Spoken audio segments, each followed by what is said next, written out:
Namaste, congratulations. I thank you for this honor, and I know that for an institution committed to higher learning, this is the greatest honor that they could accord to an individual. But I also know that this is not due to me. It is in large measure due to a person whose real estate I manage, M.K. Gandhi. It's also due, perhaps, to the possibilities that the Sabarmati Ashram had, both as history, possibly as imagination, and, we hope, a place in contemporary India. So while I accept this honor as a personal thing, I know that it belongs in a realm that I represent as an imagination. For me, it's particularly moving to be here in Gaza that bears the name of Shri. Bimal spoke about the fact of this long, century-long tradition of the city which created public institutions based on merit, on a simple commitment to what is called trusteeship. But more about that later. Let me speak a little about the material life of a person who's not known to be materialistic. But in fact his material life was no different than yours. Gandhi liked to call himself a weaver, a farmer, and spoke about that in a very literal way, not metaphorically, not certainly allegorically. But his material world was much larger than what the act of weaving or farming represented. He worked on leather, something that he learned from the monks at the Trappist monastery in Marian Hill. He worked with wood and carpentry, and as you know, some of the world's greatest teachers are carpenters. He worked with brick and sand. He designed homes and built them with or without Herman Kallenbach. And of course, he was the world's greatest expert on shit, both human and bovine. Designed toilets, charkhas, started design movements in the country. So his world of material engagement was very close to the kind of materiality with which you engage. The French have a word for it. They call it bricolage. And I don't need to remind this audience that Corbusier's work has also been described as an act of bricolage, of putting together very diverse, historically diverse, materially distinct elements to create something new. But bricolage is not only a mode of doing things, it's also a mode of thought. And it is that mode of thought that I wish to speak about today. Because what Gandhi, and not just Gandhi, the entire Indian national movement, with maybe a few exceptions, wished to do was to create a space that we call the public sphere. They spoke in terms of forging a praja, a people, but not necessarily a nation. I think we need to be aware that there is a large distinction between what we call a praja, a people, and a nation. Nations tend to have a logic of their own. They tend to have permanent structures. They have a tendency to create monoliths, both as Albert Speer did, but also the monoliths of mind. And what Gandhi and Tagore wished to really do was to move away from that possibility of creating monolithic structures to create something which could be put together by us as an act of bricolage, and also probably when we put it together, we could also begin to dismantle it, unravel it if the need were to arise. It's very easy to bring an act of bricolage undone rather than an act of monolith demolished. What is this thing called the public space? And what are its features? First thing, it has to be fundamentally an equal space.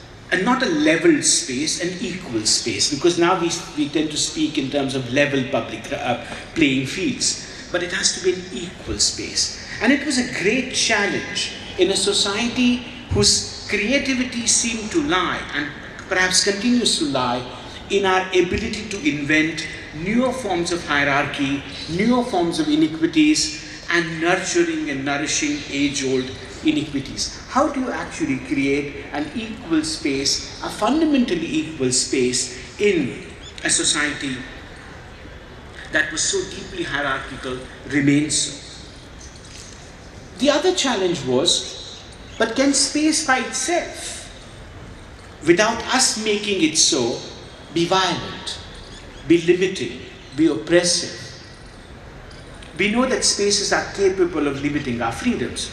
I hope not many of you have had the experience of being in prison, perhaps to only document that. But we know that prisons, and they used to be a good thing to go to, not anymore, I'm told. Before 1948, that was a desirable act. But prisons, we are told, are a limiting space. People like Bentham invented or designed the panopticon to create greater and greater control. And opposed to that prison is this university, something that we are all proud of, something that I was privileged to be part of, which from its very founding moment has to be a free space. It's a space, it's a process which is committed to this act of pursuit of truth in its multifarious effervescence. But we also know that prison can be very free.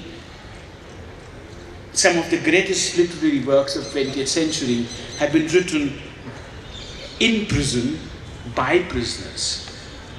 You can actually feel a deep sense of freedom in the confined walls of prison. And we also know that universities can be a space where freedom is restricted, because two words, disciple, something that you work, and discipline share the same root meaning. So universities have a potential, and this is a danger that our universities seem to have today, of turning disciples into disciplined individuals. Well, where is this thing called the public space? Does it really exist? Do you need to create, design, nurture a designated space as public space? And I know that within our country and elsewhere, there is a move as part of this governmentality to create designated areas as what we call public spaces. Jantar Mantar in Delhi. If you're fighting any lost cause, be there. It's good to have that kind of space, but also don't forget that it is a governmental way of controlling in a given space modes of protest, modes of dissent. Ideally, any space whatsoever is a public space. Some of you would remember that Sabarmati used to be dry at one point. And two of the greatest acts of public defiance in Ahmedabad took place in its riverbank. On 12th March 1930, when Gandhi walked to Dandi and to freedom, the largest public gathering witnessed by Ahmedabad till date took place in an area under what is called the Ellis Bridge. For 21 days, some 99 years ago, the striking mill workers of Ahmedabad and their votaries, Shankar Lal Bankar, Ansuya Sarabhai, and M.K. Gandhi met every day for 21 days in the sandy banks of Sabarmati. So any space potentially could be a public space. But how does that become ethical? How does that become virtuous, non-violent, just, and equal? And that's why the emphasis on praja is important, because we do not know if nations are capable of being virtuous. As human beings we are. The fundamental fact of human life is that we are all capable of being ethical, recognizing virtue, acting upon what is desirable, and also acting out of empathy, out of compassion, which is what is required for us to provide care to anyone. A fellow person, as also the world in which we inhabit. So Gandhi's ashram, an institution where I work, was founded in this belief, and let me add hope, that it is possible to create and mold human subjectivities which could lead to creation of public spaces which were characterized by this desire for equality, for justice, for compassion, and for a quest for truth. The ashram, with all its limitations, and let me add quirks, it was a very quirky place. One of its self-descriptions, Mahadev Desai spoke of it as a menagerie. He used to call it Gandhi's menagerie. And those of you who know and work with us at the ashram these days know that description even today holds in some measure, if not entirely. The ashram was one of modern India's greatest experiments in fostering inequality. In principle and in practice, it excluded no one. It excluded no one, recognized no boundaries of caste, of religion, of gender, and, very difficultly, all eschewed private wealth and private personal inheritance, and each one of them contributed bodily labor. This ashram was a microcosm of the kind of public sphere that Gandhi desired. But this was not, if you think, it was not a solitary endeavor.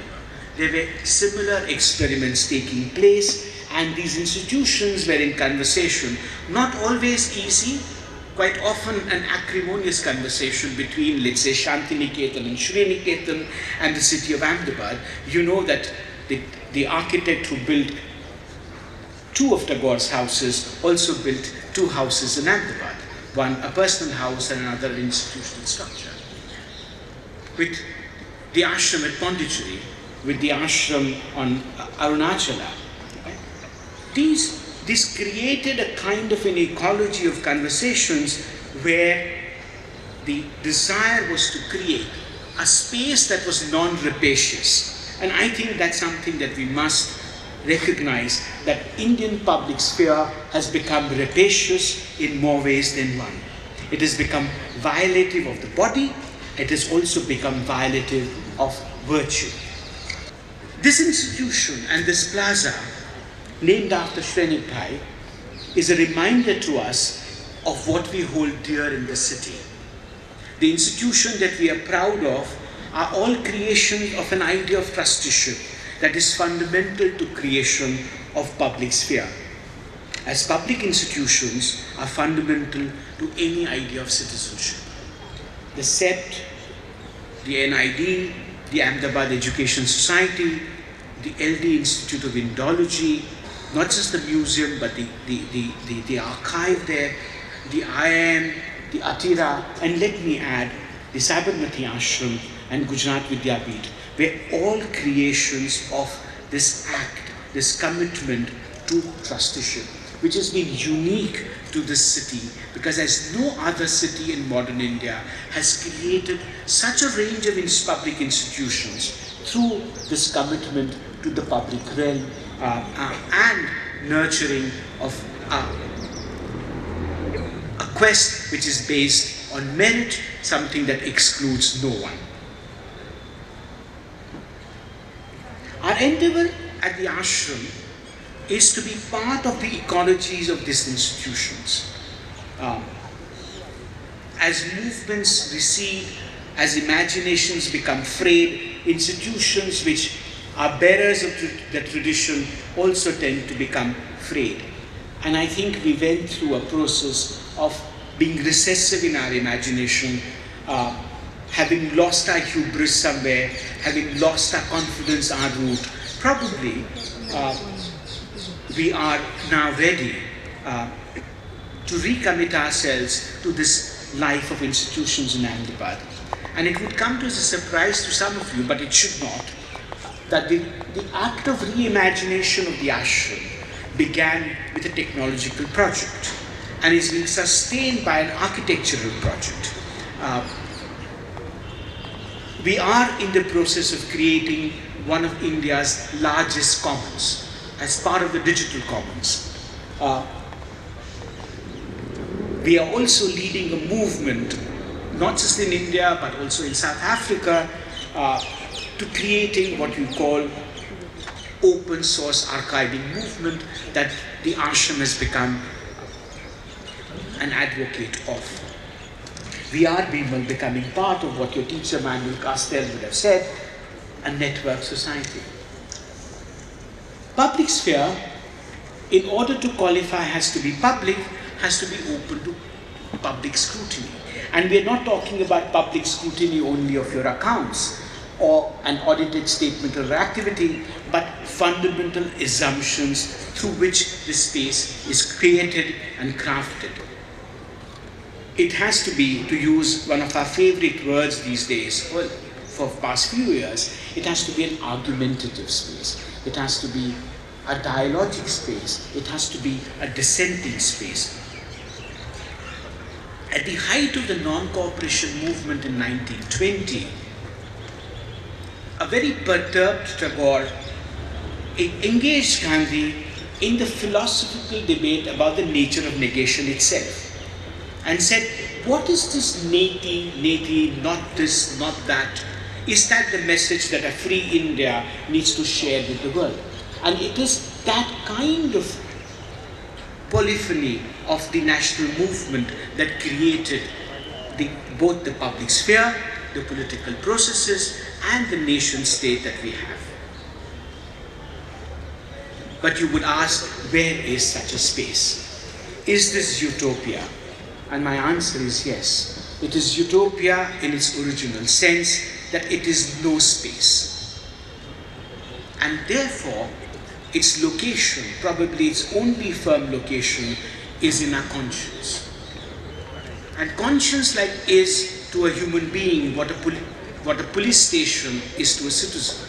You would probably remember the lines of this Russian poet, Vladimir Klabnikov, and he said, what a wonderful thing is a police station where I have my rendezvous with the state. But a human person's rendezvous with himself and herself happens in this realm of conscience. And conscience is a very dangerous thing, because there is no authority beyond the conscience.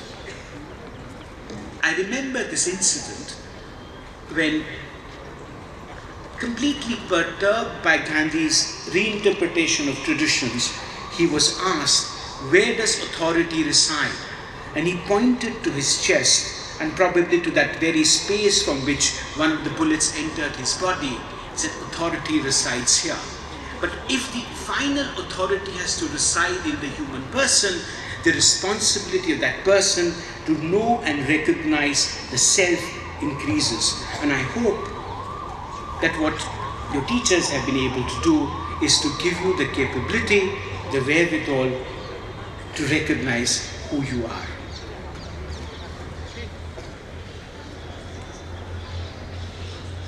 There are two traditions associated with convocations, and both of which are very detrimental to your self-interest. One is called Upadesha. Upadesha can unfortunately not be given by me, because the verse which gives you the right to Upadesha says Upadesha can be given only by somebody who is Upadishta, somebody who is proximate to you, somebody who has sat by your side in this process of quest for truth. But there is another thing. The same verse says, Esha Upadesha, Esha Adesha. Yahi Upadesh hai aur yahi Adesh hai. Adesh, command, is detrimental to both self-discovery, self-governance, and public sphere. We shall dispense with it. But there is another injunction upon you, and which is called Dakshina. And teachers in this country are known to be wicked. Sometimes they ask for your thumb and deprive you of the possibility of a digital citizenship, a biometric identity, and I don't wish to do that, nor do your teachers wish to do that. But if you think depriving of your thumb was unjust, teachers are known also to give you what is called structural impossibilities, because the thumb exists and the thumb could be had. But something that does not exist could also be demanded. And in the same text, the Mahabharata, there is the story of a teacher demanding 800 cows. 800 cows which were all white, except that they each had one black ear. This would have been all right, but the teacher knew that in the entire creation, there were only 600 such cows. So we will have neither Upadesha nor Dakshina. But what I wish to leave you with is an image. Perhaps the most beautiful, luminous image that I have come across. And it is from one of Gandhi's favorite texts, the Isha Upanishad. The Isha speaks of truth as being covered under, hidden by a golden lid, and says the human vocation is that we endeavor to lift that lid of the golden orb and have a glimpse of that truth, however fleetingly that might be. So what I wish for you is that may your path be illuminated, may your hearts be aglow with righteousness, and may you find that truth, however fleeting that might be. Thank you very much.